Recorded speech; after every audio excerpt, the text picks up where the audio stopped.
Disaster has struck the ISS. After the Russians docked onto the station, astronauts have been reporting a strange odor that has been flagged as potentially hazardous and toxic to everyone on board. This put everyone into panic mode and resulted in the hatch of the Russian spacecraft remaining closed for an extended period of time. Many have asked what happened here, how it came to this, and how can it be resolved, and NASA and Roscosmos have stayed silent until now. On November 21st, Roscosmos launched their Progress MS-29 spacecraft, also known as Progress 90, on a supply mission to the ISS, something that has been established as a routine by now. The spacecraft was to deliver around 3 tons of food, fuel, and supplies.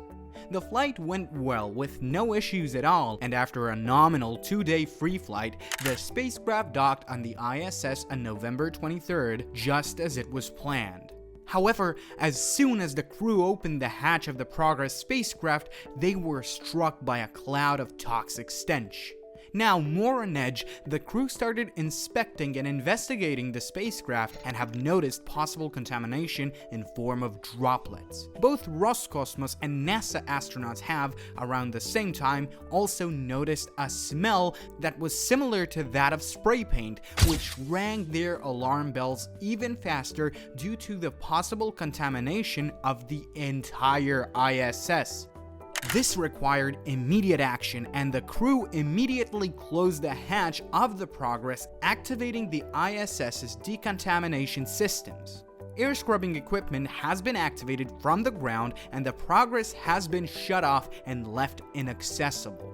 Initially, those on board of the ISS feared that this contamination could lead to poisoning and possible fatal outcomes if not approached properly, which is why the Progress spacecraft remained shut for 2 days, with its atmosphere and air quality being constantly checked. There was a realistic possibility of a hydrazine leak, which is something you don't want to hear when you're enclosed in a tin can thousands of miles away from Earth. Hydrazine is chemically very similar to ammonia, except that ammonia is considerably less acutely dangerous and requires high concentrations to be hazardous, whereas hydrazine can be lethal even in small doses. After 2 days of waiting and closely monitoring the atmosphere levels, 2 Roscosmos crew members, Ivan Wagner and Alexander Gorbunov, both wore specifically developed protective suits for this occasion until it was confirmed that there was no danger. Wagner also cleared the ventilation system and photographed the inside of the spacecraft, after which it was officially confirmed that the issue wasn't hydrazine or anything similar, and it has been announced that the ISS was safe. In addition to that, the smell that the 2 sides noticed has been unrelated, as, for better or for worse, the US and the Russian sides have been closed off for quite some time now due to an ongoing leak on the Russian side, which hasn't been fixed for 5 years now. Because of this, even if the gas were toxic, it is highly likely that this issue would have been contained with the Russian side nonetheless. So, what was the source of the issue? There have been many official and unofficial outings since the incident by both Roscosmos and NASA, and neither of the two seem to be agreeing with the other. NASA came out and announced that the reason behind the issue was actually outgassing of the materials inside of the Progress spacecraft. This is a very diplomatic answer, and it specifically removes any hypothetical malicious intent by the Russians. However, it definitely points at Roscosmos and says that they are very incompetent. Roscosmos, on the other side, has started blaming everything and anything for this failure. And this isn't the first time they did this. In fact, this isn't the first time such a leak happened, and every time it happens, Russia is quick to blame all kinds of arbitrary entities and problems. Most of the time, such as now, they are blaming micrometeoroids or orbital debris. This has also been the case with the Progress MS-21 spacecraft and Soyuz MS-22 spacecraft. NASA has always accepted this cause publicly. However, this has most likely been done to, just like their own answer, reduce any kind of tension between the two, and it is very possible that the cause could have been something completely different, such as, say, the increasing suspicion that the problem isn't related to either of these issues. Instead, a lot of people think that it is most likely that the smell and the droplets are related to the departure of the previous Progress ship, the MS-27, which departed from the ISS on the 19th of November 2024. According to this theory, ground control most likely failed to purge the lines to transfer propellant from the spacecraft to the station's tanks before undocking. This resulted in highly toxic hypergolic propellants remaining in the lines and spilled onto the docking mechanism as the ship undocked. And so, when the MS-29 arrived, the remaining propellant got trapped inside the hatch, thus entering the station when it was opened.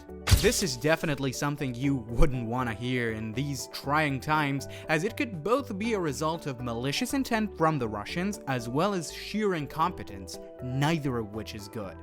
With all of this in mind, and with very evident bickering between the two, both in space and on Earth, some people have questioned the plausibility of the accident. Russia and the US, since the Cold War, have never had such a cold relationship as they do now. Which is why some people think that this could have been done to increase panic and create an additional pressure point between the two. So, could this incident have a geopolitical background? Well, it's too early to tell still, but there is a very evident pattern emerging. This isn't the first time Roscosmos has had an issue of this kind and sort, and it isn't the first time they've used it to escalate or de-escalate some situation. So yes, it is absolutely plausible that this is a form of hybrid warfare by the Russians, and it is also possible that we are nearing the boiling point. It is plausible that Putin is trying to pressure the Biden administration and the US to back off of them, as Biden has been responsible for a massive escalation of the conflict in Ukraine in the past month. It wouldn't be the first time such a thing happened either, and considering how foobar the relationship between the US and Russia is, it won't be the last time either. If we are to follow the theory that the Russians failed to purge the lines and left a lot of residual propellant, it is very logical that the US and NASA would back off and not point their fingers at Russia, as such an accusation could possibly terminate Russia's status on the ISS and could result in even colder relations between the two, not to mention a hypothetical sabotage. We aren't kidding when we are saying that we are one step like this one away from a full-on revision of the Cold War. However, despite all of these points, we go on a limb and say that this issue hasn't been caused intentionally. The Russians have proved to be very incompetent when it comes down to space exploration, and their vehicles have been considerably worse in terms of quality and reliability compared to NASA. As underwhelming as it seems, we would bet that this has been a result of nothing more than Roscosmos' own incompetence, which might sound benign at first sight. However, if they continue with such a work ethic, it's only a matter of time before something much more problematic happens. Either way, we are hoping that no more issues will arise from the ISS and that Roscosmos will finally put more thought and care into their spacecraft. But just to be safe, be sure to subscribe to our channel to remain updated.